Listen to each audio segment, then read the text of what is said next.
Boker Tov, Shavua Tov et Tzom Kal. Nous sommes aujourd'hui le dimanche 13 juillet et le jeûne du 7 Tammuz. C'est le jeûne qui a commencé il y a quelques heures, aussi bien en France qu'en Israël.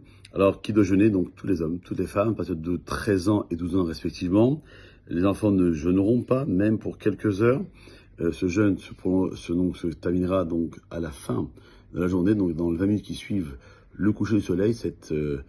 Cet avis du Rav Yosef est valable aussi bien pour ceux qui sont en France que ceux qui sont en Israël et dans le reste du monde. Un malade qui ne court pas de danger n'est pas tenu de jeûner et ne doit pas être aussi pointilleux avec lui-même en voulant absolument faire ce jeûne. Même celui qui doit prendre des antibiotiques à cause d'une maladie, d'une infection ou même d'une inflammation d'un de ses membres est dispensé de jeûner. Les personnes âgées qui sont faibles, auxquels, selon l'avis médical, le jeûne pourrait causer des problèmes de santé, sont évidemment dispensés de jeûner, sauf qu'ils ne mangeront pas des choses agréables comme de la viande ou autre chose. Les femmes enceintes, dès le début de la grossesse, que ce soit à partir de 3 mois ou bien avant, si elles ont déjà des nausées, et les femmes qui allaitent n'ont pas le devoir de jeûner si elles se sentent faibles.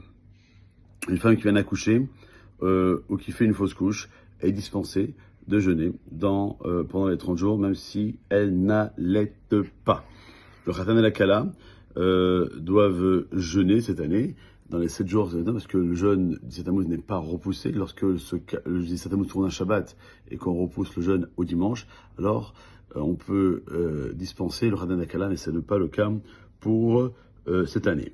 Si aujourd'hui on assiste à une Brit Mila, alors tout le monde doit jeûner, même le père de l'enfant, même le Moël, même le Santek, celui qui tient l'enfant sur la chaise d'Eliyahu à Navi.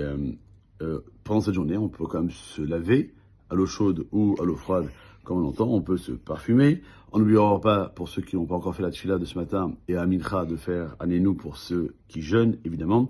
C'est une bonne chose aussi de donner un peu plus de tzedaka dans cette journée de Ta'anit et de faire en sorte que lorsque nous ferons Arvit, nous nous dépêchons après de rentrer chez soi pour casser le jeûne, car on ne veut pas rajouter de la souffrance et de cet état dans lequel nous sommes, afin de pouvoir, merci à Hachem, prendre des forces et avancer dans notre Avodat Hachem qui nous demande beaucoup d'énergie. Donc, merci à Hachem de faire en sorte que notre Hachem, ce jour du 7 Tammuz, sera le dernier que nous traverserons dans cette période-là, et qu'avec la d'Akadosh Baruch Hu, l'année prochaine sera un jour de joie et d'allégresse, comme l'a écrit le prophète Zecharia. Passez une bonne journée, Tzom Kal.